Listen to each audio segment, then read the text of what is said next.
Obrigado, João. Eu quero, antes de mais, cumprimentar-vos a todos. Eu não estou com uma voz tão forte quanto isso.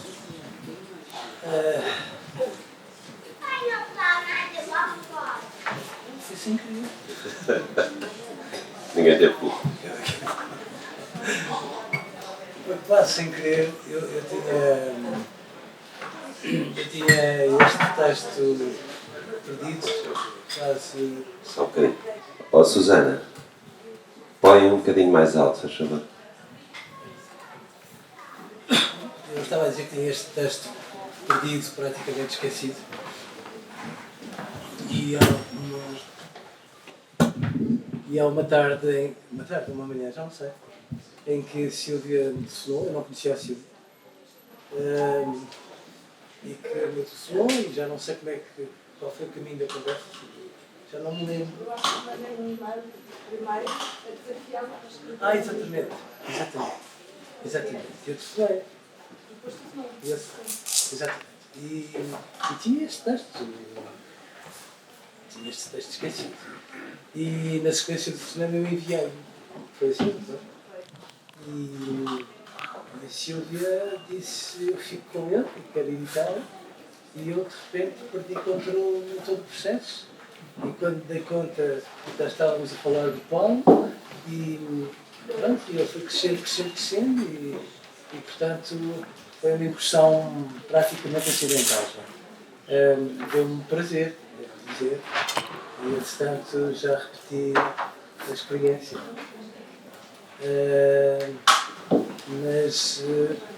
Mas enfim, admito que vá fazer este tipo de incursões mais vezes, porque há tantos temas tão infindáveis e tão fantásticos, suscetíveis de se trabalharem os diferentes escalões etários, que eu admito que sim, que um destes dias estejamos cá a pretexto Um outro livro. de um outro livro qualquer. Eu admito que sim. O Paulo aceitou logo este desafio. O Paulo já trabalhou com vários autores, muitos deles bastante diferentes, desde o Luís Sepúlveda ao António da Mota, David Machado, entre outros. Como é que foi trabalhar sobre um texto de Eduardo Sá? Muito difícil, muito diferente dos outros.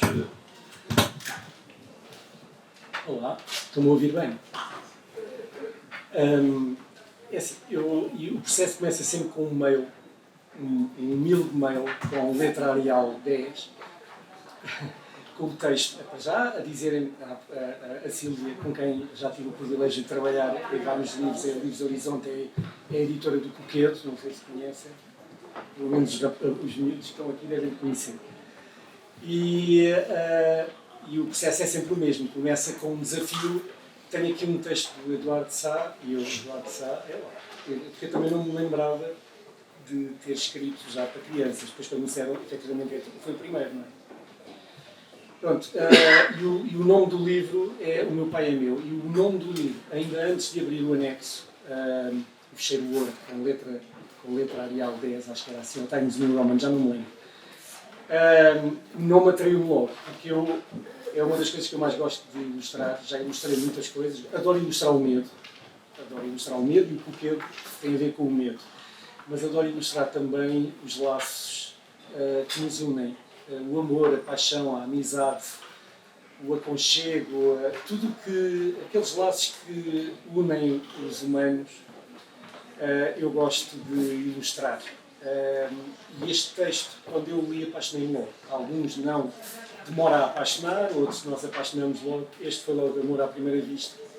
Porque sou pai, porque o texto é tonto, fala de um pai assim meio tonto, e eu sou um pai tonto também. E meio despassarado, eu sou um pai despassarado, com memória de peixinho vermelho. E apaixonei-me pela relação, aquela relação ali entre o pai e o filho, aquele complô que existe entre o pai e o filho. Apaixonei-me logo. E foi, portanto, nesse aspecto nem sequer considero um desafio, estava na minha praia. Eu adoro desenhar o amor e acho que o mundo atual está a precisar de amor. Portanto, eu acho que cada vez que ilustro um livro que trate do amor, eu acho que estou a dar o meu humilde, uma moléculazinha de contributo para tornar este mundo maluco num sítio um bocadinho menos perigoso. Portanto, foi com essa abordagem que Eu julgo, posso estar enganado, mas por trás da simplicidade que o livro tem, simplicidade no bom sentido, tem aqui algumas questões de fundo que podem ser discutidas. Uma delas, nos últimos anos, tem havido mais lançamentos de mais livros que abordam o papel do pai, ao contrário de outros tempos em que isso era praticamente inexistente e a mãe era sempre a figura principal. Pode-se dizer, até na sua experiência enquanto psicólogo, pode-se dizer que há uma mudança profunda na forma como o pai é visto e o seu papel nas gerações mais recentes.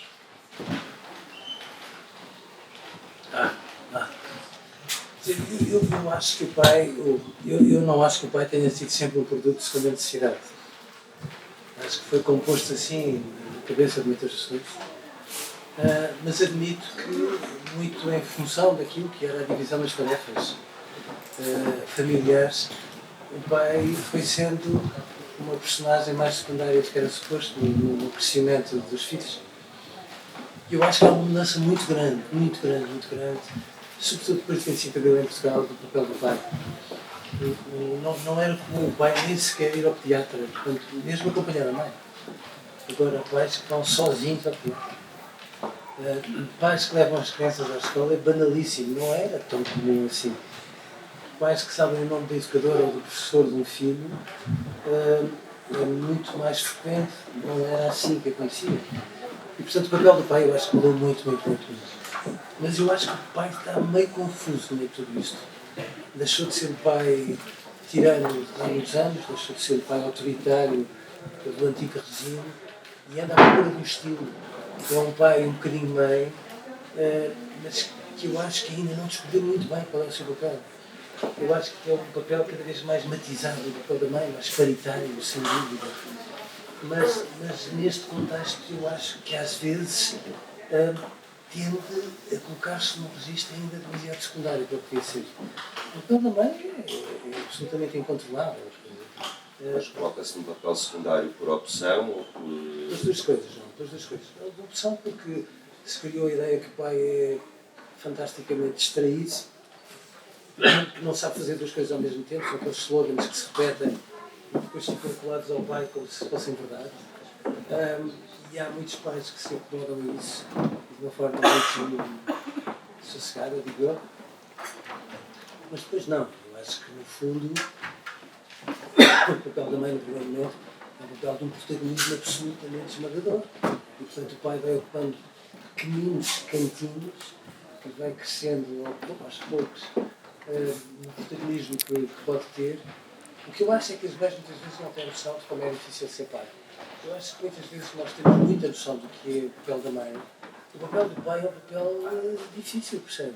Porque é muito difícil uma pessoa, ao fim de 1 ano ou 2 de uma criança nasceu, tirar um fim de semana digno desse nome, e estar morto de saudades quando está a chegar, meter a chave à porta, abrir a porta, e vendo lá uma criança de braços abertos, uma pessoa abre os braços, ela passa por baixo dos nossos braços, em direção aos braços da mãe, e isto, se termos este papel secundário, é preciso ter uma elegância absolutamente fora de lugar. Eu acho que ninguém tem noção do papel de elegância que é preciso ter para que seja um pai como deve ser. Mas o pai vai ganhando espaço, eu digo que sim, mas não é um papel tão imediato. E, portanto, muitas vezes o pai anda ali, quase a pedir por favor por ter a protagonismo que devia ter. E eu acho que devia ter. E acho que é muito ofensivo ainda hoje estarmos naquele patamar do género e o teu marido já me deu uma fralda como se fosse uma coisa absolutamente transcendente. Eu acho ofensivo, percebe? Mas há muitos lugares comuns que fazem com que o pai seja quase minimizado. Isso não é razoável. E, portanto, neste contexto, eu acho que o pai anda, aliás, a palpa delas, a pisar o terreno, a tentar perceber qual é o lugar dele, cada vez mais a reivindicar o protagonismo. Eu acho ótimo. E acho que depois, a partir do momento em que houve uma lei de divórcio, se calhar, mais justa, eu acho que muitos divórcios foram entidades reguladoras da paternidade, porque de repente puxaram o pai para um protagonismo que em outras circunstâncias ele não teria, e o resultado não é nada mau, isto é o contrário.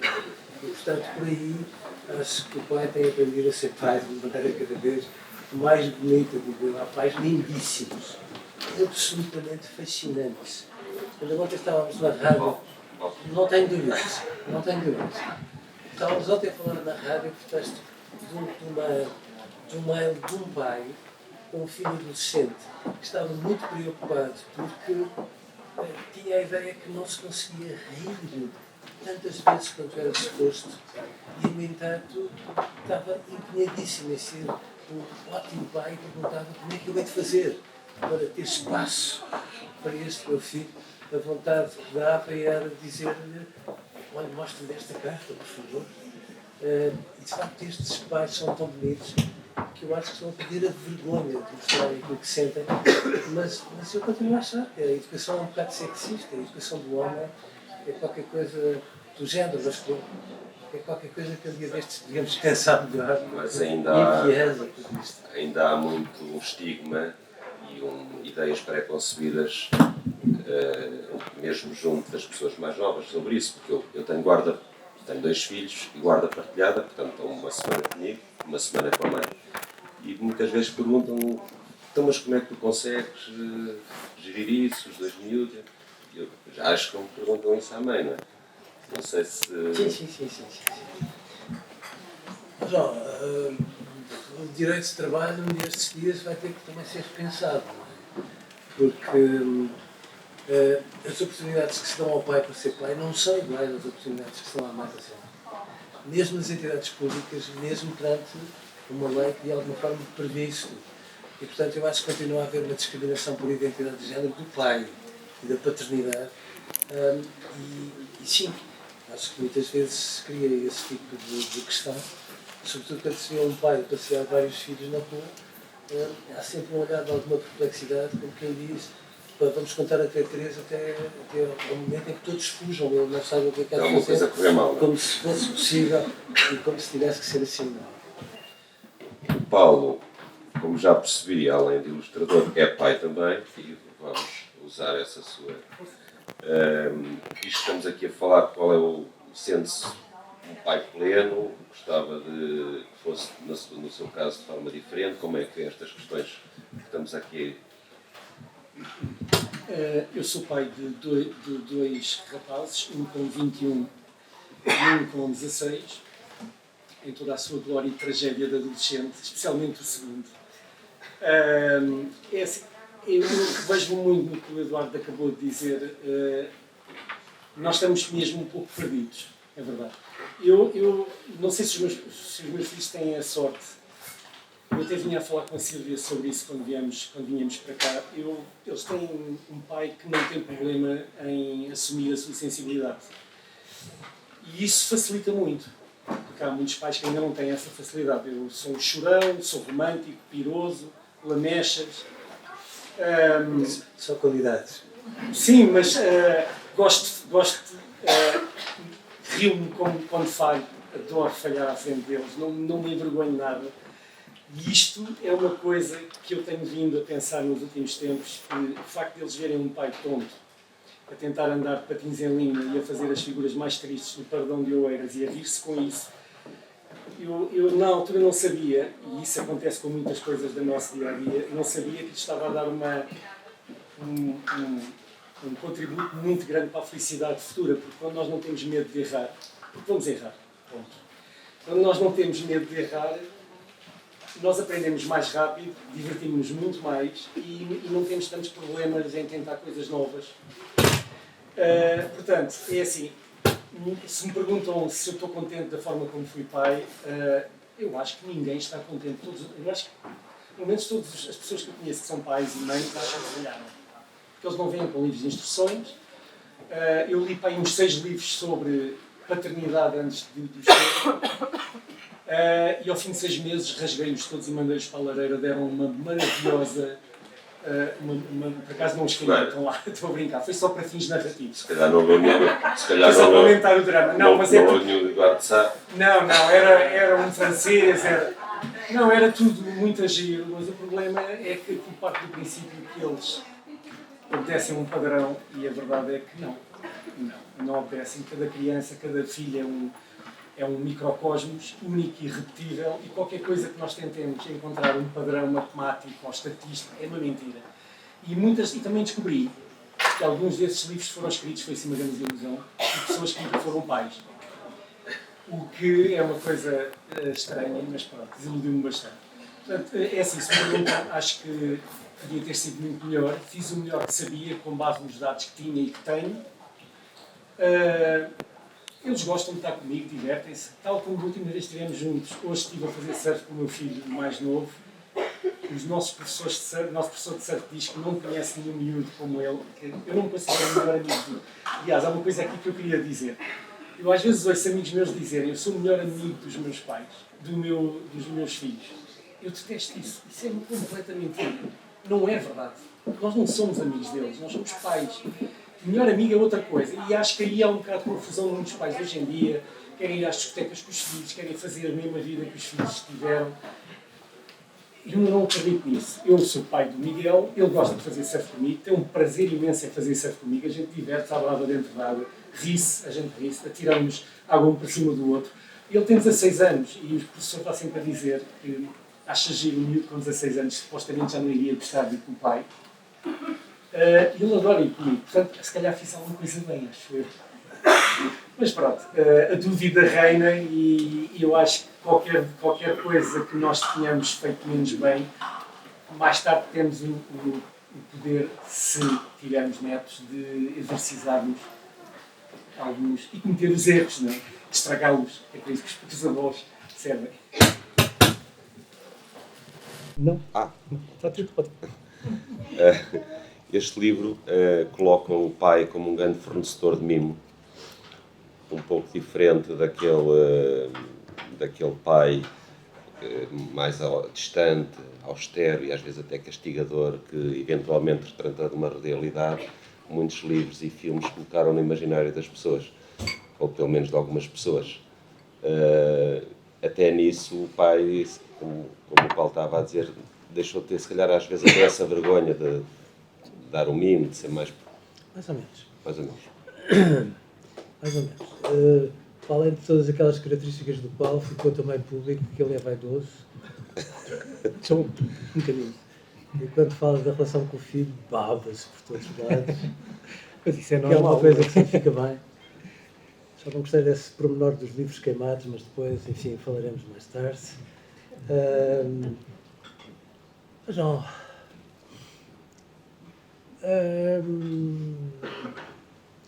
Eu acho que o pai ainda tem um bocadinho a ideia de que tem que se vender como se fosse a pessoa oficialmente forte lá de casa. Porque eventualmente é mais crescido, porque tem uma voz mais grossa, aparentemente dá uma ideia de destemido e, portanto, o pai ainda constrói um bocadinho a ideia de que não pode manifestar toda a sua fragilidade, que é uma pena. Porque há muitos pais que só conseguem começar a mostrar tudo aquilo que têm quando são avós, que é uma coisa desconcertante. Os avós são capazes de pegar ao colo, de se deixar pentear. Coisa tremenda. Eu não vou ter esse problema. Pronto, Lamento. mas imaginamos. E coisa que nunca será para os filhos, o que é um desperdício verdadeiramente válido. Esta capacidade de brincar é lindíssima. E depois tem um pormenor que eu acho que é o mais bonito de todos, que é... O Paulo estava a chamar a atenção de um aspecto que eu acho fascinante. As probabilidades de nós errarmos em relação a qualquer coisa que seja são absolutamente ilimitadas. E é fantástico como nós somos sábios e intuitivamente queimamos não sei quantas hipóteses e vamos, tomando em consideração a teoria das probabilidades, vamos lá direitinhos à resposta certa com erros quase insignificantes. Mas o melhor exemplo que um pai pode dar a um filho são os seus erros. Porque é bem o exemplo de que é grande, que é capaz de coisas fantásticas, mas que se engasga, que fica embaraçado e tudo mais, que é a melhor forma de nós dizermos a um filho: olha, se quiser ser mais forte que eu, faz ainda melhor, engana-te mais vezes. E, portanto, este aspecto mais terno, mais mimento, sem dúvida nenhuma, eu acho que o pai do século XXI é muito diferente do pai do século XX. Não tenho dúvidas absolutamente nenhumas em relação a isso. Brinca mais, move-se mais, manifesta de uma forma mais transparente aquilo que sente, e isso faz uma diferença absolutamente imensa.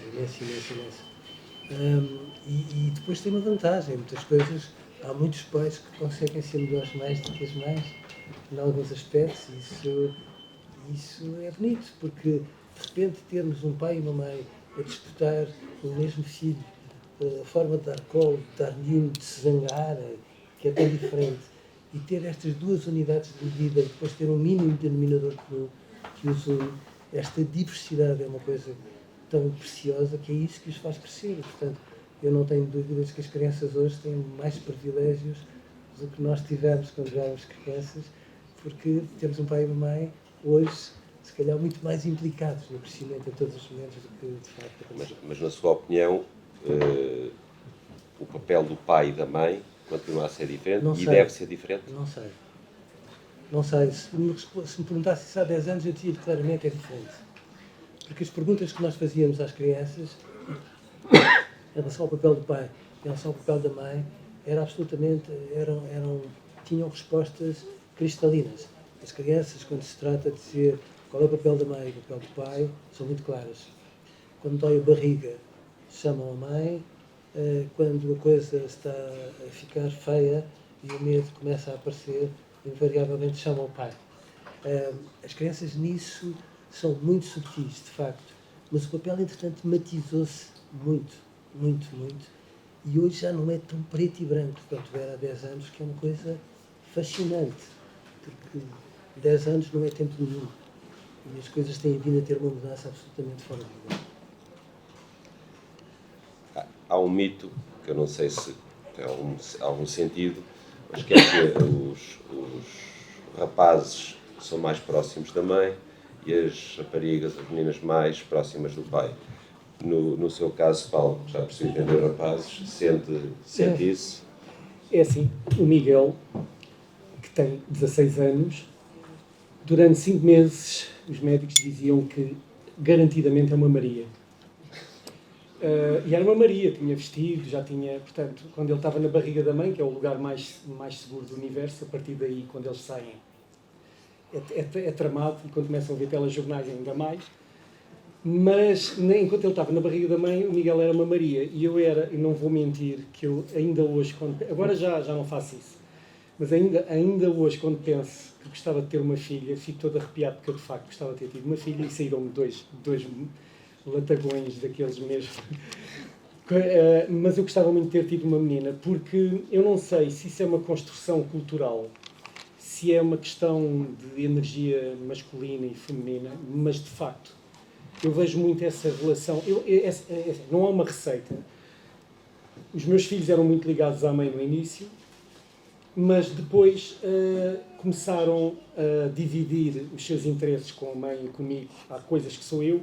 Eles sabem, eles são políticos, eles orientam-se perfeitamente, eles sabem exatamente o que é que me devem dizer a mim, o que é que devem dizer à mãe, e sabem explorar os vazios entre os dois. Isto é pura política. Somos todos políticos. Hoje já noto na parte deles que existe uma procura de muita coisa do meu lado que antes eu não sentia tanto. Eu gostava muito de ter tido uma menina mesmo, e até quando entrava em lojas de roupa ia logo direitinho para a parte das meninas, e a minha mulher passava-se, porque nós temos 2 rapazes, não é? Mas eu adorava ter uma menina e vesti-la de tutu não tenho problema em dizer isso. Agora, ser pai de rapazes, hoje eu não sei se não é... Ou seja, ser pai de uma rapariga hoje, eu não sei se não é mais desafiante do que ser pai de um rapaz. Eu acho que hoje as meninas têm um conjunto de desafios, e os pais das meninas têm uns conjuntos de desafios para os quais eu não sei se eles estão preparados, porque as mulheres empoderadas, e ainda bem.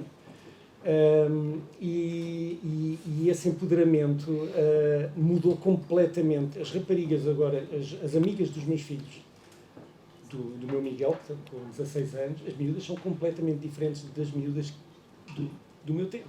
Completamente diferentes. São muito mais empoderadas, muito mais donas de si, sabem muito mais o que querem. E os pais, eu acho que ainda não há palpado terreno em relação a esta nova dimensão. Eu não só conheço a parte dos meus filhos. Os meus filhos, eu adoro ser pai, mas eu disse uma frase ao Eduardo Sá que ele gostou muito, e até repetiu a última vez que estivemos na FNAC, que eu às vezes sinto isto, que é quando eles crescem. Eu não sei se quem está aqui, se é pai e mãe, não sei se revê nestas palavras que eu vou ter. Vocês nunca sentiram que, às vezes, quando eles nasceram, dá mesmo vontade de os comer à dentada, e depois, quando eles crescem, nós arrependemos de não o ter feito? Nunca sentiram isso? É porque isso já me passou pela cabeça algumas vezes. Isto não é só rosas. Bem sei. É o trabalho mais difícil do universo. Eduardo, há aquela frase da sabedoria popular que diz que o pai é quem cria. E hoje em dia, com a taxa de divórcio que há em Portugal, que é julgo eu, das maiores da Europa, ou do mundo, sim. Julgo que já ultrapassam os 80%, não é? Seguramente. Há cada vez mais miúdos a terem 2 pais, entre aspas, 2 mães, não é? Como é que os miúdos lidam com isto? Conseguem olhar, por exemplo, para um padrasto como um pai? Conseguem-no sempre ou só na ausência do pai biológico? E como é que os pais lidam sabendo que há um outro? Não lhe aparece isso muito no consultório? Sim, claro. João, as madrastas de antigamente eram as madrastas que nós vimos nas histórias clássicas. Assustadoras, más, cruéis, falsas, invejosas. O mundo mudou muito. Eu acho que há madrastas que são melhores mães do que algumas mães. E há padrastos que são melhores pais do que alguns pais. E isso é um desafio muito grande, quer para uma mãe, quer para um pai. É muito, muito, muito difícil. Muito difícil.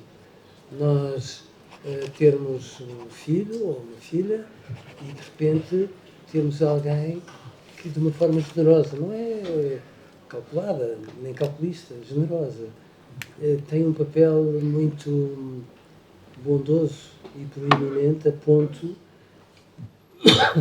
de deixar de ser o padrasto e passar a ser uma espécie de segundo pai ou de uma segunda mãe. Há muitos padrastos que jogam muito melhor futebol que o pai, por exemplo. Há muitas madrastas que leem histórias muito melhor do que muitas mães. E, portanto, isto para as crianças não faz muita confusão. Assim, depois, a mãe e o pai têm o bom senso de se posicionar neste registro. Os pais, as mães, de uma forma mais clara, não é? As mães são muito leoas quando aparece uma madrasta e têm que dividir o melhor de si com outra mulher, que não ela, e que ainda por cima está com o seu ex-amor, é de uma violência fora de lugar. Mas que exige muito da bondade humana. Eu acho que as pessoas são cada vez mais sensatas e mais bondosas. É inacreditável aquilo que se passa hoje entre muitas famílias reconstruídas, em que os padrastos e os pais dialogam a propósito das crianças de uma forma absolutamente impensável.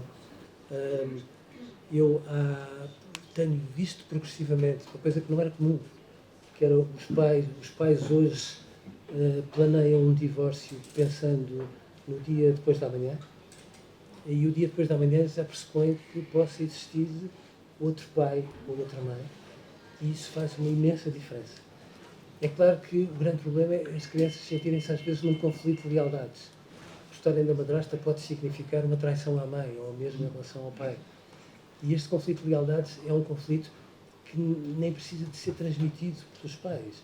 Elas próprias têm a noção, em nome da generosidade e da elegância que as crianças são capazes de ter, de que podem estar a trair ou a magoar a mãe ou o pai numa circunstância dessas e precisam do aval da mãe ou do pai, e isso é uma coisa que não é fácil no primeiro momento.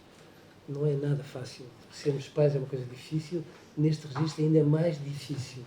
Agora, que os pais têm dado cambalhotas brutais na maneira como se adequam ao crescimento das crianças e como as madrastas têm vindo progressivamente a deixar de ser aquelas madrastas horrorosas e os padrastos deixam de ser um tio distante e é uma pessoa implicada que vai ao jogo de rugby ou vai aqui ou vai acolá, isso é verdade, e as crianças depois fazem um mínimo denominador comum, sendo certo que convém que para elas seja muito claro que o pai e a mãe não desistem de batalhar para ter o protagonismo que só a mãe e o pai conseguem ter.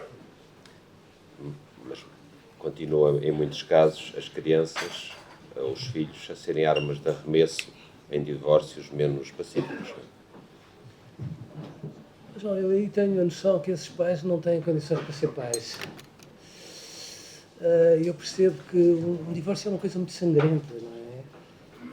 E depois, veja bem, uma coisa é nós termos tido uma relação muito intensa com uma pessoa que, entretanto, se estragou e de repente, partilharmos o melhor de nós com alguém que muitas vezes se tornou o pior de nós. A mãe ou o pai do nosso filho.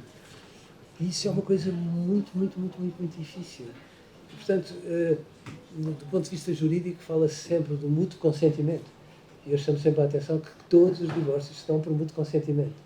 Nós divorciamos em suaves prestações, todos os dias mais um bocadinho. Temos a noção que isso está a acontecer. Não é por preguiça, é porque às vezes é quase perplexidade.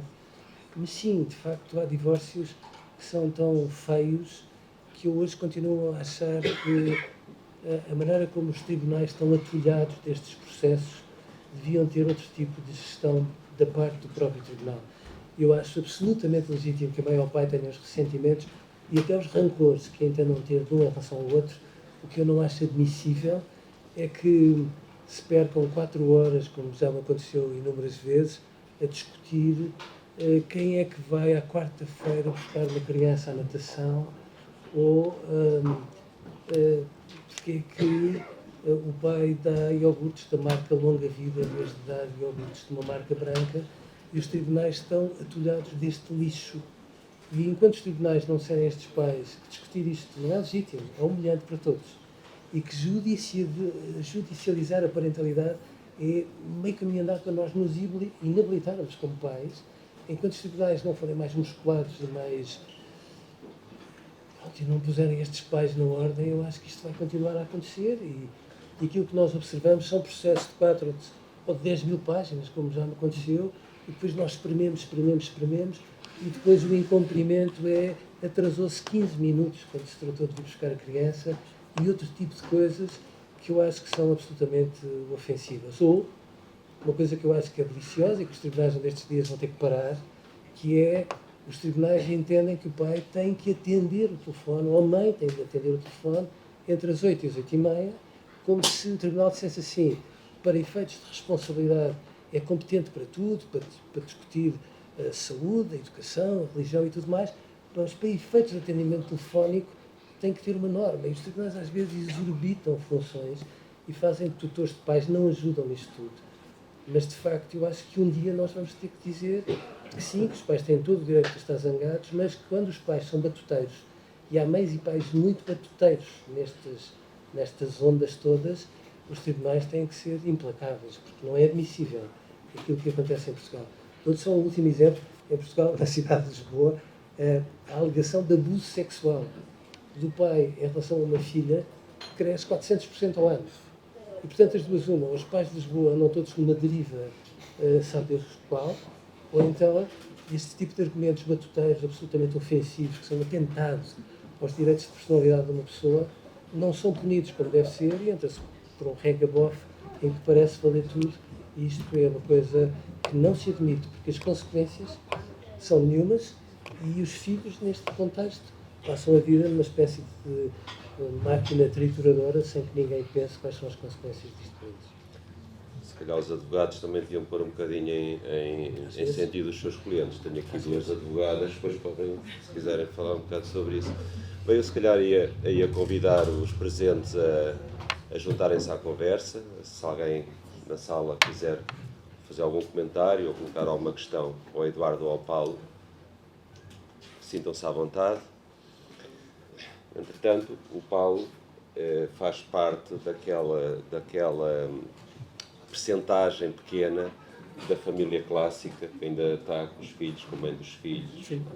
Mas consegue-se colocar, é uma raridade, portanto é uma espécie em vias de extinção, mas consegue-se colocar neste imaginar isto que estamos a falar, ter que dividir os seus filhos com um outro pai, que se não tivesse nessa situação clássica. Isso é um raio de uma pergunta. Não, é assim. Isto que o Eduardo Sá como disse, faz muita confusão. Eu não consigo entender isto. Não tenho um discurso político muito correto em relação.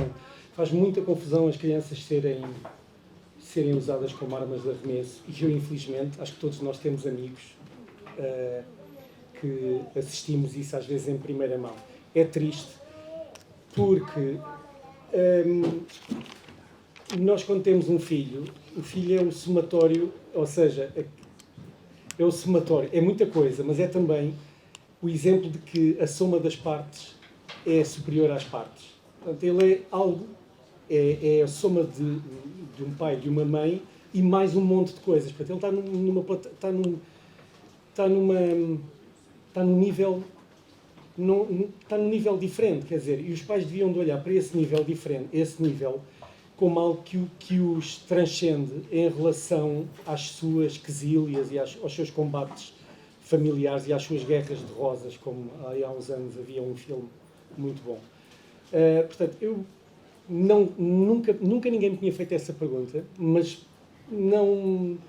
Conhecendo-me como me conheço, que já me conheço há 52 anos, ando a levar comigo há já mais de meio século, eu acho que iria, não vou dizer que seria fácil, não, iria depender muito também da outra pessoa, obviamente, mas acho que nós somos adultos e o facto de sermos adultos obriga-nos a ter que ter um pensamento, intelectualizar as coisas e pensar que e não sermos tão bárbaros e a pensar com a parte reptiliana do cérebro, senão não somos adultos. Assim, os nossos filhos estão à nossa frente. É o nosso legado pelo normal correr da natureza. O normal nem sempre é assim, infelizmente. Por isso é que os pais não estão geneticamente preparados para perder um filho. E é a maior perda. Mas em termos naturais, a lógica é que os filhos são aquilo que nós deixamos cá. Nós morremos e eles ficam cá. E se eles tiverem filhos, portanto, daqui a 5 gerações, um pouco de mim ainda vai andar cá. Portanto, quem sou eu? Isto é uma coisa muito maior do que eu. Eu não posso. Portanto, se isso acontecesse, mesmo que o meu ego me levasse a ter essa raiva, que é natural, que eu iria tentar intelectualizar desta forma. Os meus filhos são acima de nós. Nós não podemos trazê-los para o patamar e às vezes de formas mesmo muito, muito feias. Estas que o Eduardo Sá disse, eu já as assisti, mas assisti ainda a bem piores do que isso. Essa, por exemplo, da ameaça e nesse aspecto os pais, aqui desculpem-me, vou ser um bocadinho sexista, mas os pais... nestes aspectos são muito mais frágeis do que as mães, porque se for lançada a dúvida por exemplo, da integridade sexual dos pais em relação da relação dos pais em relação aos filhos, se for lançada essa dúvida, as coisas ainda estão montadas para aquela ideia que nós temos de que até prova em contrário a pessoa é inocente. Isso não é verdade. Há coisas que, até prova em contrário, a pessoa é culpada. E a figura paterna, nesse aspecto, eu acho, é a minha opinião, e estou preparado para ser contrariado, mas ainda me parece, pelos casos que eu tenho visto, de que é a parte frágil da coisa e, normalmente, a justiça vira sempre para aquilo que a mãe diz, mesmo que não seja verdade. É triste. Portanto, era só isto que eu queria dizer. E obrigado por me fazer uma pergunta que nunca ninguém me tinha feito. É tramado. Vou precisar de um copo de vinho ali depois. Pode vir já. Branco ou tinto? Pode ser tinto. Ó Luís, um copo de tinto. É porque esta pergunta é tramada. Faça-me uma pergunta dessas. Pá. Escutei a inspiração aqui. Culpa. Foi. Não, mas Mas fazer. isto que o Paulo acabou de dizer, e ao encontro de uma pergunta que eu ainda tinha aqui para fazer ao Eduardo, que tem a ver com a regulação do poder parental, que no passado era dado quase sempre quase sempre à mãe. O pai normalmente ficava com um fim de semana em 15 dias. Obrigado. E agora, apesar das coisas terem mudado, vão-me dizendo que em muitos casos os juízes ainda são um pouco conservadores. E ainda há isto, o que o Paulo dizia, e a tendência ainda em muitos casos não tem essa noção. Não. Tendo para a mãe, não? Não, vamos lá ver. Eu fiz parte do grupo de trabalho que alterou a lei e que permitiu que houvesse a guarda conjunta e a residência alternada. E não me esqueço que nos primeiros anos, até lá, mais de 85% das crianças em contextos de divórcio eram invariavelmente confiadas à mãe, independentemente fosse do que fosse. E eu sempre entendi isso como uma discriminação por identidade de género. E nunca entendi, nomeadamente por parte da Associação de Mulheres Juristas, que teve um papel muito importante na defesa dos direitos das mulheres aos mais diversos níveis, nunca entendi um silêncio cúmplice em relação a isso, porque eu sempre achei que um silêncio desses era um aval contra discriminações de que elas próprias, a outros níveis, também eram vítimas. Sim. Aquilo que se passa hoje em Portugal a mim preocupa-me por isto. O Conselho Superior de Magistratura vem, até certo ponto, depois de muitas reservas, porque se dizia que isto ia trazer uma grande confusão à vida das crianças, e terem duas casas não podia ser, e depois está a ver os juristas, quando se falava da casa de morada de família, uma criança ter duas casas de morada de família, para muitos juristas e muitos magistrados, uma confusão muito grande. O Conselho Superior de Magistratura decidiu dizer assim, bom, a guarda conjunta deve ser uma presunção jurídica, o que faz sentido. Uma presunção não é um prejuízo jurídico e, portanto, é no fundo uma recomendação. Tendencialmente deve ser esse o formato que se deve tomar em linha de conta e eu acho bem. O que eu já não entendo é que isto se tenha transformado numa regra, porque eu continuo a achar que para que haja uma guarda conjunta, a mãe e o pai têm que manter um canal de comunicação.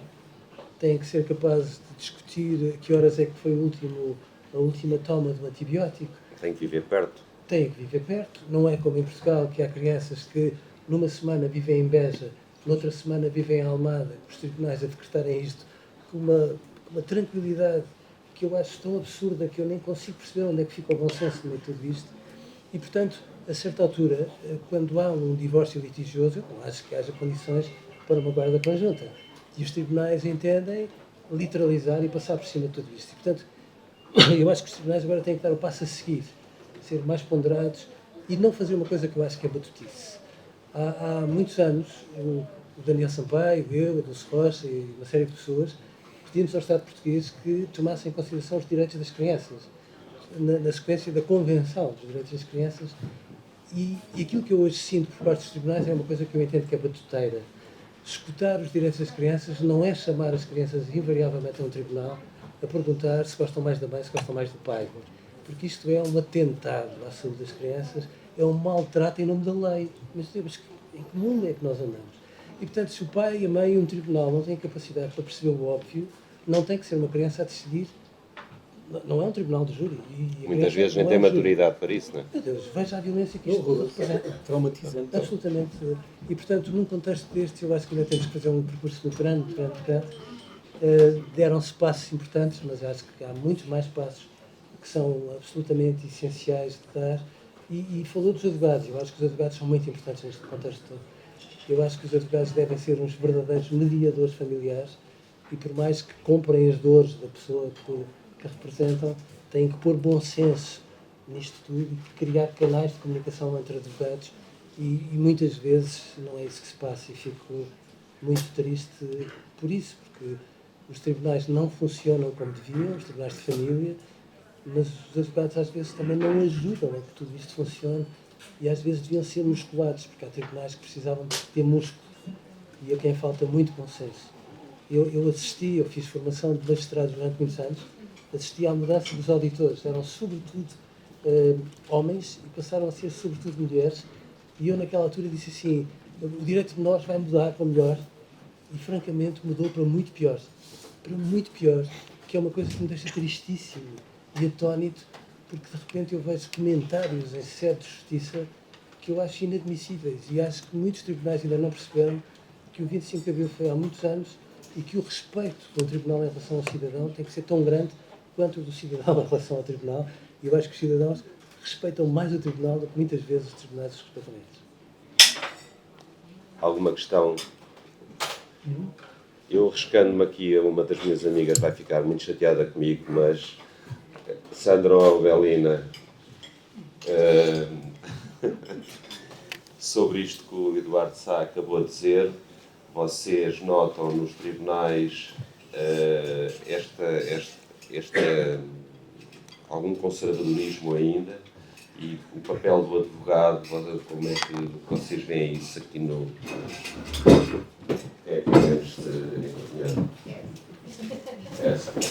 O que eu noto, primeiro, é falta de tempo. Os processos são números. Quanto mais números determinados juízes de família nós despacharmos, melhor. E então somos números. E como somos números, muitas das vezes, evidentemente, o papel do advogado é muito importante. Nós podemos ser incendiadores ou não, não é? Mas é muito difícil quando chegamos a um tribunal e estamos uma hora à espera e depois estamos 10 minutos lá dentro e as pessoas nem sequer têm tempo para falar. Não é? E rapidamente é fixada uma guarda, em regra, maioritariamente os problemas que se levantam muitas vezes a questão de valores, e sem conhecer, sem deixar falar, é tudo decidido. E as pessoas ainda saem dentro da sala de audiência sem perceber o que aconteceu. Não, eu acho que começa por... Aqui é o tempo. Não é? Acho que não há tempo. Também formação. Não sei até quanto... formação, não falo só de formação teórica, falo de formação prática também. E a sensação que tenho é guarda conjunto. Se houver acordo dos pais, não havendo acordo... essa guarda não é fixada. E esse, começando a ser do conhecimento das pessoas, não havendo acordo, essa guarda não é fixada, esse próprio acordo se quebra antecipadamente, quer seja pela mãe, quer seja pelo pai. Mas agora vou levar a conversa para o outro lado. Vai fazer uma pergunta difícil? Não vou fazer uma pergunta faça, por favor. Não sei se consigo. Há pouco estava a dizer que o papel da mãe e do pai hoje em dia se confundem. Completamente, em termos de tarefas. E eu vejo pelos meus filhos, então com 4 e 9 anos, mãe e pai, já é muito semelhante.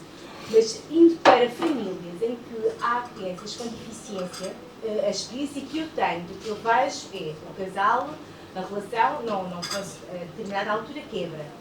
E depois, a criança com deficiência fica sempre com a mãe e o pai, na maioria dos casos, abandona a criança.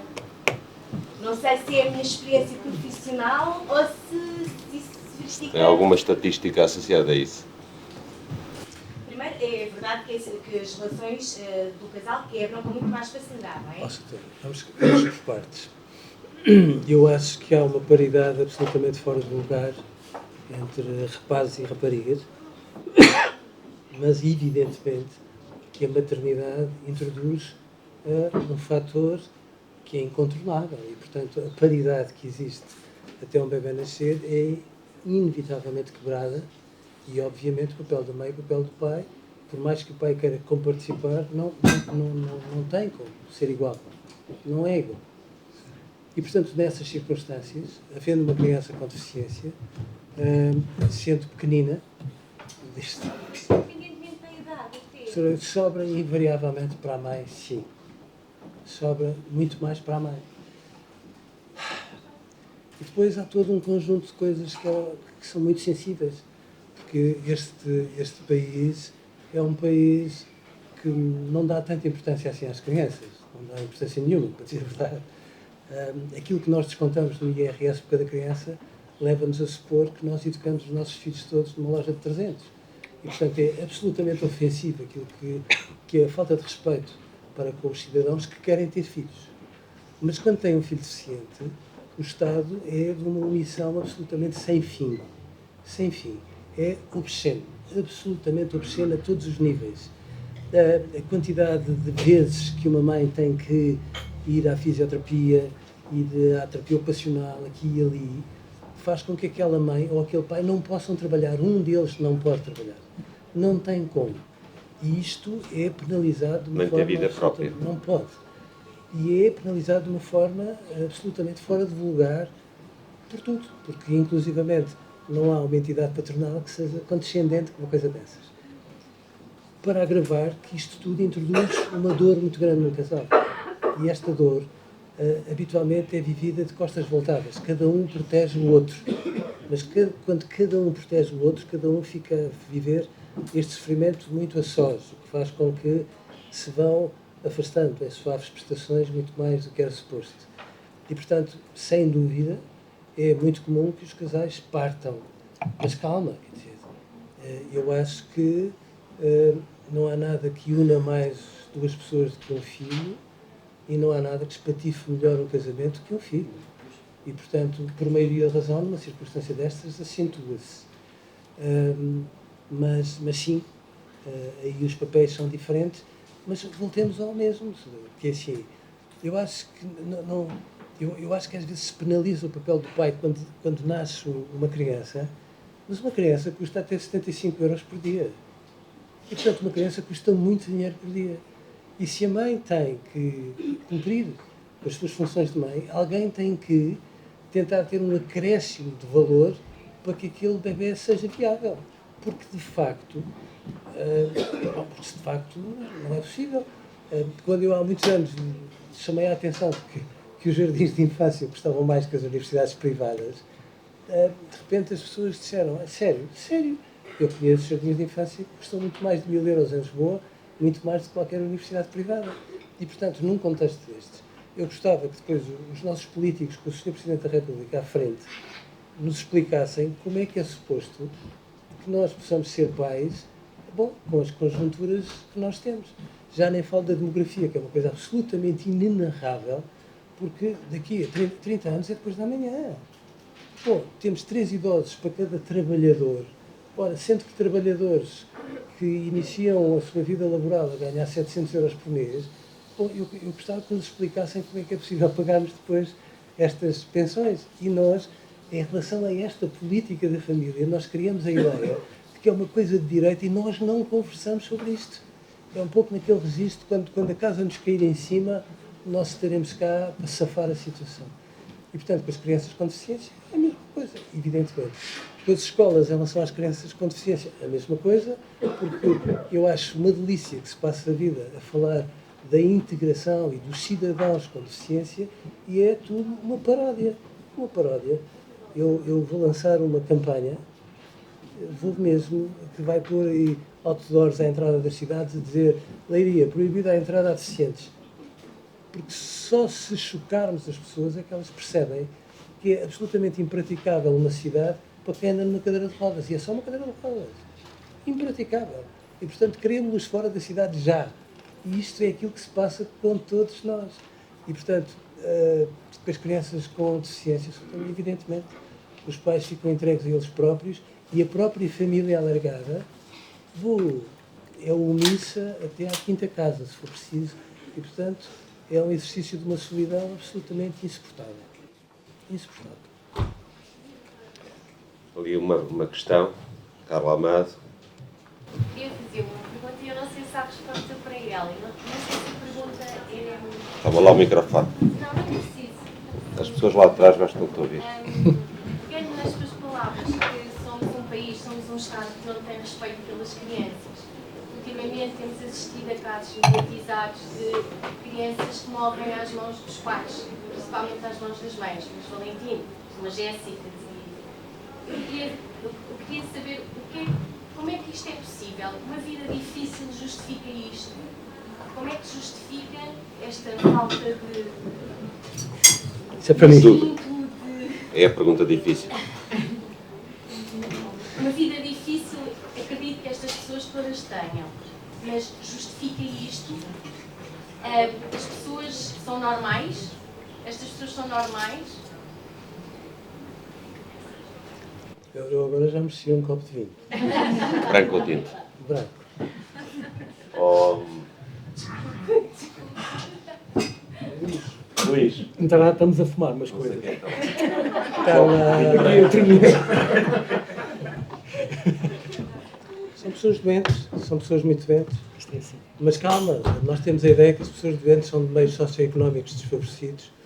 E eu conheço imensas pessoas doentes que têm Ferraris à porta e vivem na Quinta da Maria. Portanto, vamos devagar.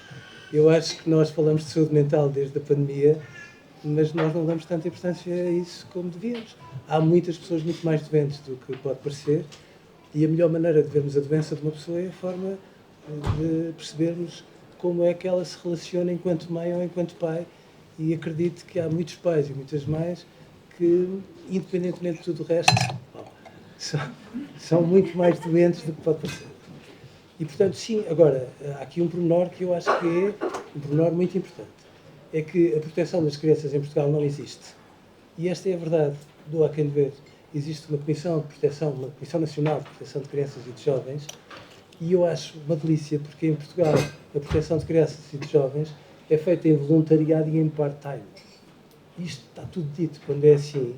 E depois é uma alavanca ótima para que alguns autarcas tenham alguma visibilidade quando não têm competências técnicas para o efeito. E aquilo que nós observamos de muitas comissões é que não deviam existir, porque foram convivendo com todas essas crianças, e eu vou vendo isso todos os dias, e dizem que as crianças estão bem, e as crianças vivem debaixo de um sofrimento absolutamente irrespirável, e não há ninguém, nem da parte da Segurança Social, nem da parte dos tribunais, nem das comissões, que as proteja efetivamente.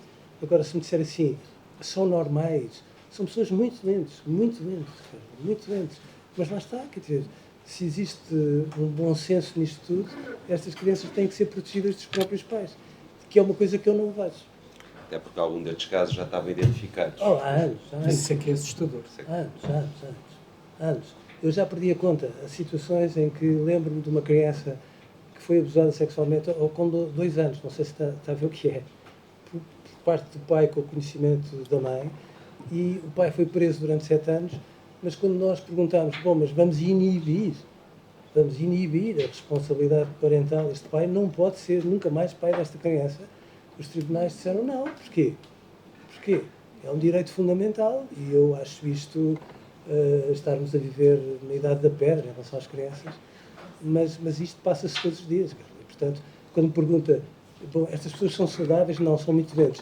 Mas eu acho que os tribunais que têm este tipo de decisão, aquelas pessoas também não podem ser muito equilibradas, porque alguém de bom senso não pode ter uma decisão dessa. Não tem como ter uma decisão dessa. Mas tem.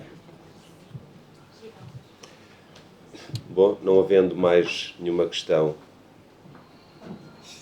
queres um? Não estavas a trabalhar. Tendo um pouco de função aqui o Nuno Gertrudes. Esse aqui pode ser um rosinho. Vamos sair daqui bêbados. Não querendo alongar muito mais, tenho 2 questões. A primeira é o assunto que disse há pouco. Sim. Precisamos de mais amor. Precisamos, desculpe? De mais amor. Sim. Em todo lado. E a questão é, falar de filhos, como é que nós transmitimos que isto não é tudo instagramável no acontecimento?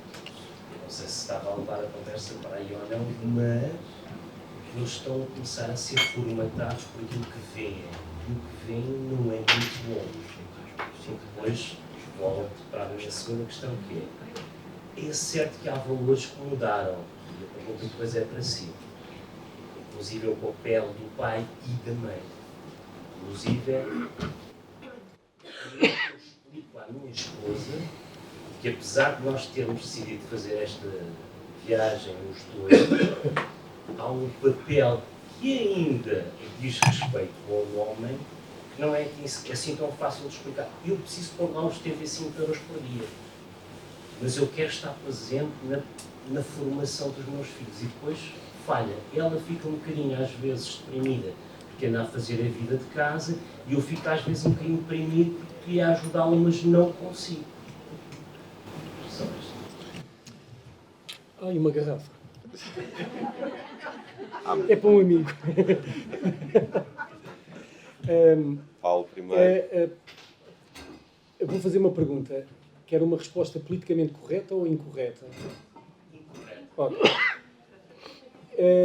Eu não sou a pessoa mais indicada, eu não sou uma pessoa muito otimista, devo dizer. Entre o menos 20, que é o mais gótico e suicida, até o 20, que é o Buda e Hare Krishna e um estado zen, eu ando ali no menos 2. Portanto, eu acho que isto vai acabar muito mal.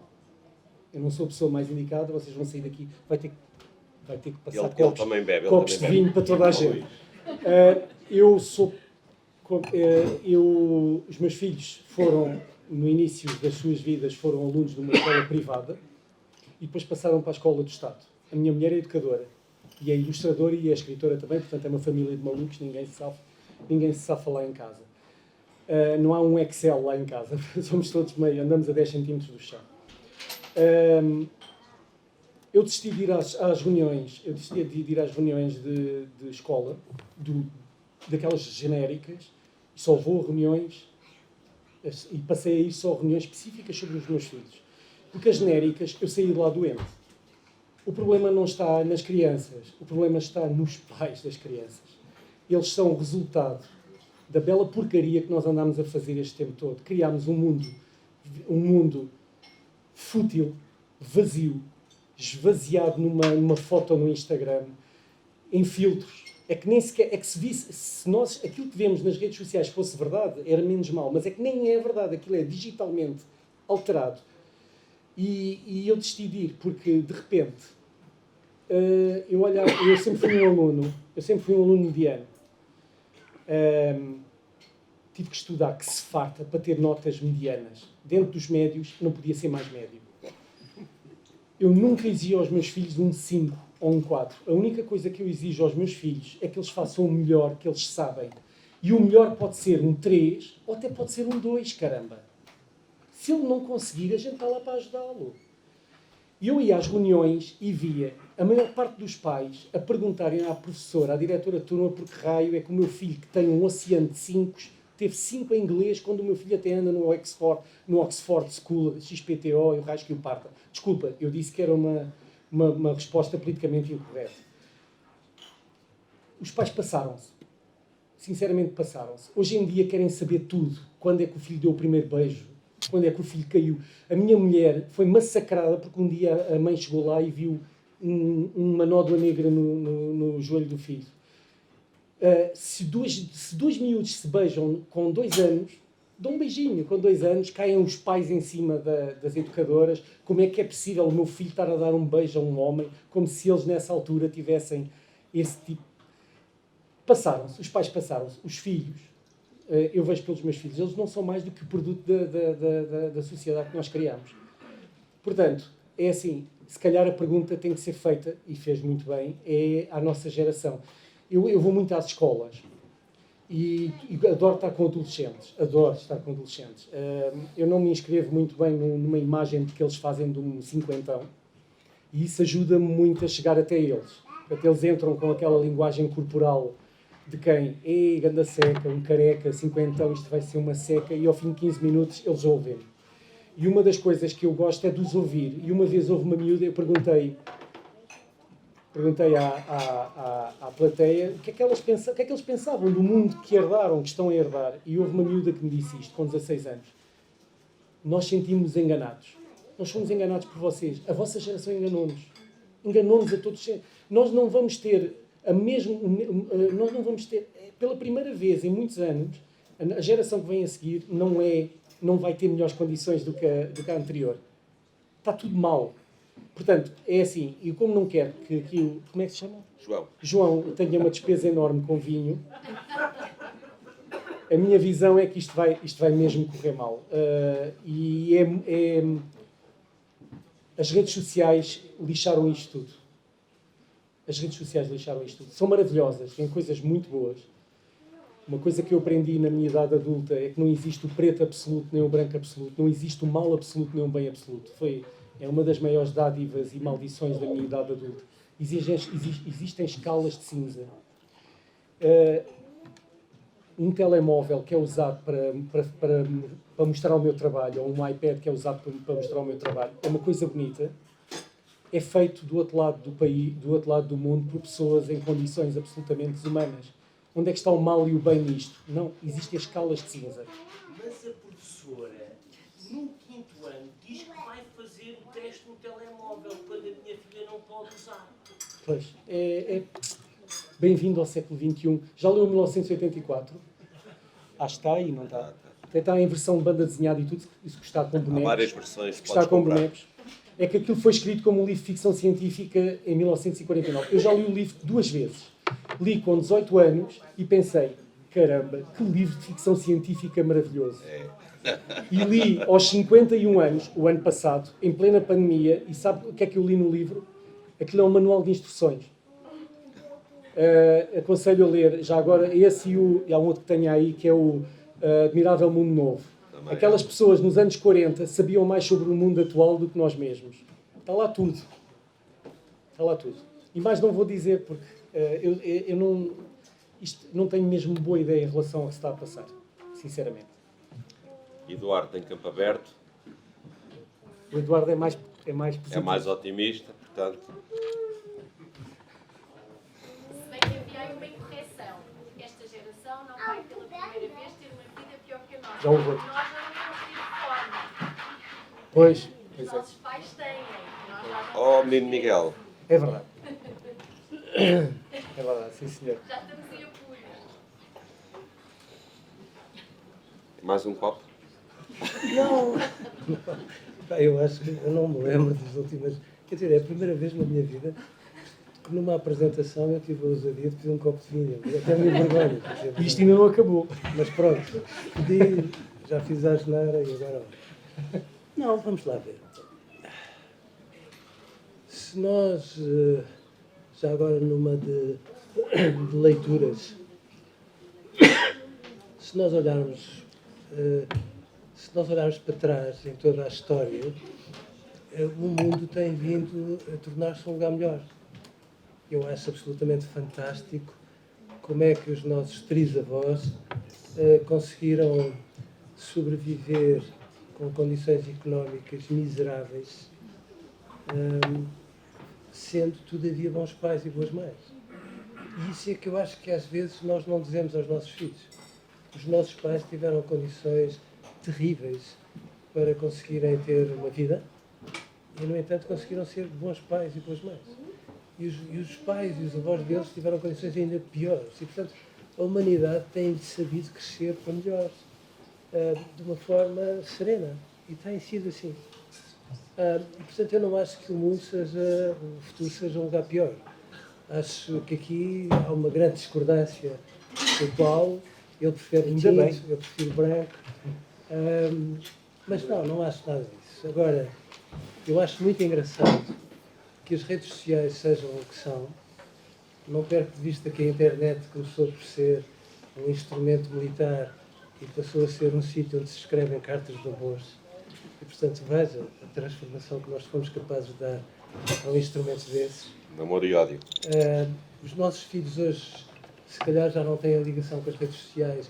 Eles estão sempre à frente. Que os pais conseguem ter. E, portanto, a vida tem vindo a criar a jurisprudência decorrente da própria sabedoria. Portanto, o mundo vai ser seguramente um lugar melhor. Mas não tem dúvidas nenhumas. Até por isto. Porque, independentemente de todas as asneiras que nós possamos fazer, nós somos muito melhores pais que os nossos pais foram para nós. Nós hoje vamos mais à escola durante um ano letivo do que os nossos pais foram durante todo o nosso percurso educativo.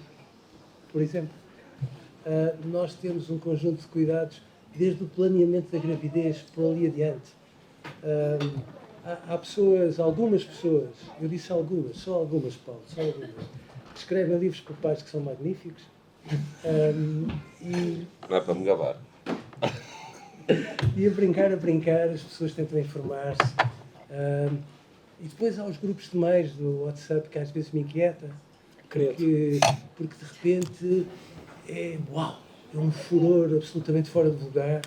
Não é propriamente um exercício de sabedoria. Às vezes é uma espécie de milícia de... Selvático, às vezes. Por vezes, em algumas circunstâncias, eu admito que sim. Mas tudo isto depois esbate e as coisas adquirem um grau de sensatez que vai fazer com que o dia depois da manhã seja um dia mais bonito. Isso não tenho dúvidas absolutamente nenhumas. E acho sinceramente que os nossos filhos têm um privilégio que nós não tivemos. Os nossos filhos têm uma crise ambiental que nós não sabíamos o que era, têm uma crise financeira que nós nem imaginávamos que existia. Os nossos filhos sabem o que é ficar fechados em casa por uma pandemia, coisa que nunca nos passou pela cabeça. E, portanto, os nossos filhos têm, de repente, um conjunto de experiências vividas absolutamente inacreditáveis que os vão moldar, que os estão a moldar e que estão a transformar em pessoas muito mais políticas do que nós fomos. Nós vivemos com a política de uma forma displicente e demagógica e os nossos filhos hoje têm uma convicção cada vez muito mais determinada em relação àquilo que faz mudar o mundo. E, portanto, miúdos que têm a ideia que podem mudar o mundo é uma coisa que me faz vergar com toda a humildade. Tomaria eu que os pais achassem o mesmo. Mas eu também acho que os filhos educam os pais e os filhos têm feito esse papel a todos os níveis e, portanto, não acho que o dia depois da manhã seja um dia tão feio assim. Acho que nos educamos cada vez mais uns aos outros. Sinceramente, tem sido sempre assim. Mas também acho que há sempre, em todos os momentos, uma ideia de que depois de nós veio o dilúvio, que eu acho que é uma ideia precipitada, porque quando nós olhamos para a frente, há tantas maneiras deles crescerem, há tanto mundo à frente deles, que eu não acho que de facto o pior do mundo seja o futuro. Acho que é sinceramente o melhor do mundo. Agora, temos que repensar tudo, nomeadamente eu acho que temos que repensar a escola, que é aquilo que me preocupa. A escola devia fechar para o balanço e abrir com outra gerência. A escola não pode continuar a funcionar como funcionava no século XIX e no século XX. A escola hoje tem que ser um sítio muito mais aberto, muito mais bonito. E, de facto, os professores hoje são pessoas que estão mais implicadas e fazem, nas horas vagas, projetos tão incríveis que um dia vamos ter que falar dos professores com outro respeito que eles não têm merecido, desde há muitos governos a esta parte, porque se calhar são os professores a mudar mais o mundo até às vezes do que os pais, porque, na verdade, muitas vezes os nossos filhos trazem-nos muitas orientações da escola que fazem com que as famílias mudem a todos os níveis.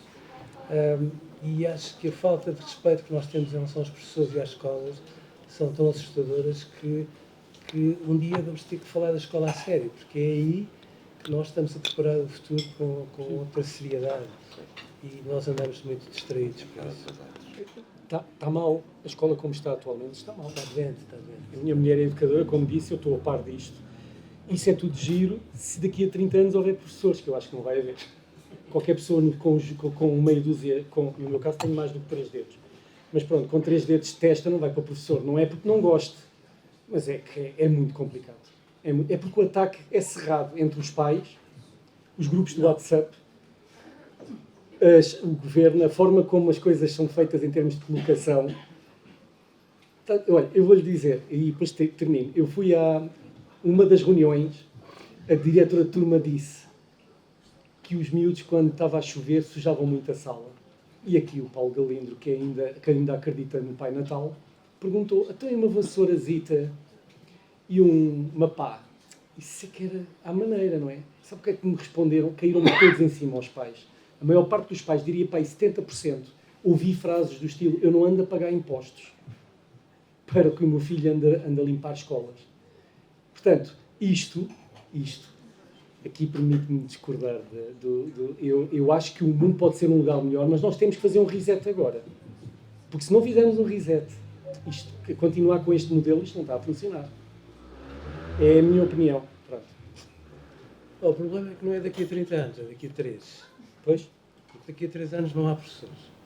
E isso é que eu acho que é absolutamente inacreditável. Da esquerda à direita, estarmos a perceber que não há professores. Atualmente não há professores.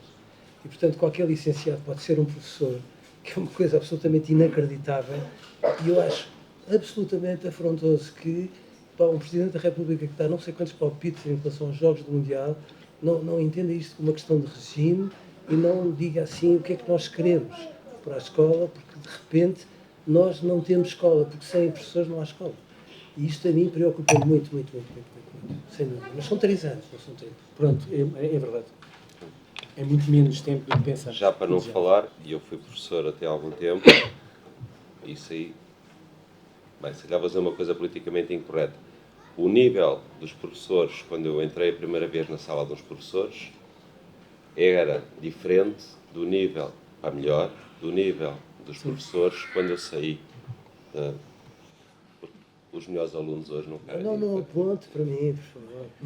Eu não aponto para ninguém, eu nem estava a ver nada. Não, mas o Nuno estava. O Nuno. Não, porque eu acho que antes das escolas as universidades têm que fechar. As universidades, tal como são feitas, é uma demagogia de uma ponta à outra.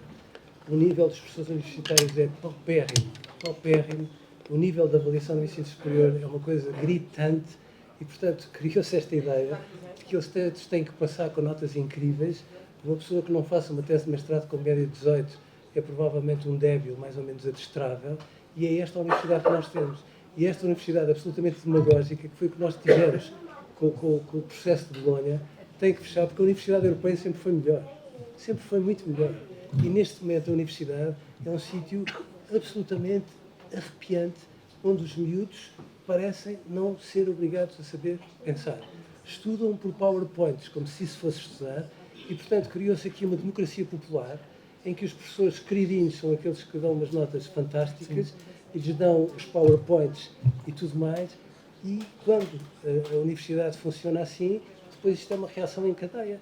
Mas evidentemente que lá está, nós não queremos tomar medidas que sejam claras, clarividentes, e andamos todos ao sabor de uma demagogia, sendo certo que neste contexto os miúdos são quem pensa melhor, tomando em consideração as pessoas crescidas, os pais e eventualmente os professores. Posso só dizer uma coisa rápido? Posso? Não, mais vinho, queres mais um copo? Não. Nós vamos sair daqui com uma manifestação e vamos todos para a Assembleia da República. E isto começou por causa disto. Ok? Isto é um livro infantil. Isto é só para, se alguém aí na plateia achar que livros infantis são coisa inócua, que não servem para nada, a não ser para estar numa prateleira de uma livraria a dizer literatura infantil, esqueçam. Isto, se nós quisermos, é uma rampa para podermos falar das coisas mais... Ninguém estava à espera disto. Eu não estava à espera disto. Eu estava à espera que me falassem qual é a técnica, sim, técnica mista sobre MDR, como é que é o meu processo criativo, e de repente saio daqui a imaginar o que seria o futuro marido da minha mulher. Mas isto é... Vocês conhecem o Coquedo? O Coquedo é um exemplo. Eu já falei na universidade sobre isto. É um exemplo disto que eu estou a dizer. Isto que está aqui não é um livro. Isto é uma arma de arremesso. Isto é um megafone para nós dizermos o que nos vai na alma. Isto serve para muito mais. Não há literatura infantil. Há livros, ponto. Alguns dos melhores livros da minha vida são livros infantis. O Coquedo é um livro perfeitamente inócuo para crianças de 3, 4 anos. É uma criatura que anda de cá Muito para bem lá. mostrado. De cá, obrigado. De lá para cá e de cá para lá. Portanto, já não é meu. O livro já não é meu. Eu não estou a fazer publicidade ao Coquedo, Sílvia, parece-me, mas não estou. É só para explicar. Aquilo parece que é um livro inócuo, não serve? É só para crianças. Aquilo, quando cresce, a gente já não quer aquilo. E se eu lhe disser que numa faculdade nós tivemos 2 horas a falar sobre o facto de que o Coquedo esconde uma das razões pela qual o nosso mundo está no estado em que está, e convidei os alunos a trocarem o Coquedo por fake news, e os bicharocos que andam a correr de cá para lá e de lá para cá, que nem sabem muito bem do que é que estão com medo, somos nós. E de repente, num pavilhão universitário, tivemos 2 horas a falar sobre fake news e a manipulação de massas, só por causa do Coquedo. Ok? Portanto, pensem 2 vezes quando falarem em literatura infantil. Às vezes, conhecem o Coração na Garrafa, do Oliver Jeffers? O Coração na Garrafa é um livro infantil. E, no entanto, eu conheço muitos adultos a quem eu podia dar aquele livro, porque eles meteram o coração deles numa garrafa, para não sofrerem mais. Então, portanto, era só isto aqui, numa livraria, acho que é importante. Só para ir contra algo que o Eduardo disse. Disse que as crianças aceitam e veneram os professores que dão 5. Não. Eles também têm discernimento. Eles veneram e adoram os professores que trabalharam, que tiveram uma relação de trabalho, de sinceridade com eles. E eu tenho aqui algumas crianças, agora são mães e pais e não sei quem aqui dentro, que me respeitam por isso. Porque os garotos não são partidinhos, não aceitam só os 5 e não sei o quê. Eles sabem, tem um 5, mas é porque ele não percebe nada. Então é para não ser depois. Também vão nesse aspecto. Sim, absoluto. E só para terminar, só indo aqui na linha do Paulo, eu não acho que isto seja um livro para crianças. Não. Isto é uma batutice pegada, que nós assumimos os dois. Nós assumimos que pegar em coisas complexas e falar delas de uma forma tão simples quanto é possível é a quadratura do círculo. E, portanto, eu acho que se nós conseguirmos tocar nos pais, os pais depois tocam nas crianças. Depois a maneira como os pais leem é que faz a diferença. Mas nós temos que tocar nos pais e eu tenho esperança que isso seja assim. Estava longe de imaginar que estávamos aqui num motim. Isto é um verdadeiro motim. Se calhar, desculpem lá da minha parte, estavam à espera de outras perguntas, se calhar. Nada. Eu não Foi percebo ótimo. nada de ilustração, portanto não podia perguntar a técnica, falar da técnica. Não, isto foi muito mais importante do que a técnica que eu usei. De qualquer maneira, o livro nasceu aqui. Se quiserem dar uma olhadela, tenho aqui uns bonecos. Pronto, é assim uma coisinha inócua face aos assuntos que foram aqui tratados. Agora falar de bonecos, mas pronto. E o livro nasceu aqui. E temos aí cadernos destes para vender. Já soube aqui que vou ter um futuro patrocínio dos deuses da Moleskine Exatamente. em Portugal, que eu não fazia ideia. Se quiserem fazer alguma técnica assim sobre materiais de pintura ou isso, assim uma coisita mais leve, sou todo vosso. Eu adorei estar aqui, não estava à espera, mas eu acho importante e acho maravilhoso quando nós fazemos um livro. É que isto é um livro, entre aspas, infantil, não é? Tem uns bonequinhos fofinhos, tem umas cores lindas e de repente estamos aqui a falar de temas tão profundos. Tem várias camadas. Eu acho que o objetivo foi mais do que atingido, sem dúvida alguma. Sem dúvida. Temos ali ainda uma questão, quero o microfone. Em primeiro lugar, gostava de vos dar os parabéns pelo livro. Está muito bem feito. É um livro que fala da fé. Não se ouve lá atrás, desculpe. Afinal faz 3 funções ele. Carrega o microfone. Então eu estava a dizer que gostava de vos dar os parabéns, que é um livro que fala de afetos e muitas vezes nós andamos assim à procura de um livro que fala um pouco mais sobre o pai. E é difícil, encontramos livros que dizem que o pai é muito bom nas máquinas, é muito bom no jardim, mas há livro que fala pouco de amor. Eu sou educadora de infância também. Coitado. Os meus pêsames, os meus sentimentos. Nas palavras da mesa. E acho que realmente daqui a poucos anos, não vai haver professores nem educadores. E muitas vezes tenho pena das minhas crianças das minhas e quase todas as crianças do nosso país têm à frente umas velhas, porque somos educadoras já há tantos anos, se calhar já estava na hora de sairmos e eles terem à frente assim, umas carinhas mais novas. E daqui a 5 anos vão sair imensas e não vão haver educadoras, não vai haver educadoras para os nossos meninos. Mas pronto, acho que é muito bem conseguido e será uma ferramenta que vou utilizar com eles e com os pais. Gosto muitas vezes de convidar os pais à escola e este livro vai ser contado por eles, de certeza.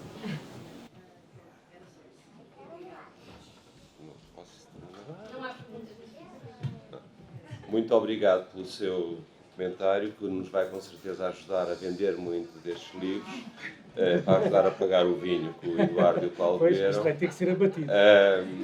E julgo que estão disponíveis agora para autografar os livros Sim, que se quiserem. venderem. Deixo novamente um agradecimento a todos que estiveram aqui, em especial ao Eduardo Sá, ao Paulo e à Sílvia Sacadura, por vos terem dado a oportunidade desta sessão. Boa tarde a todos, bom Natal.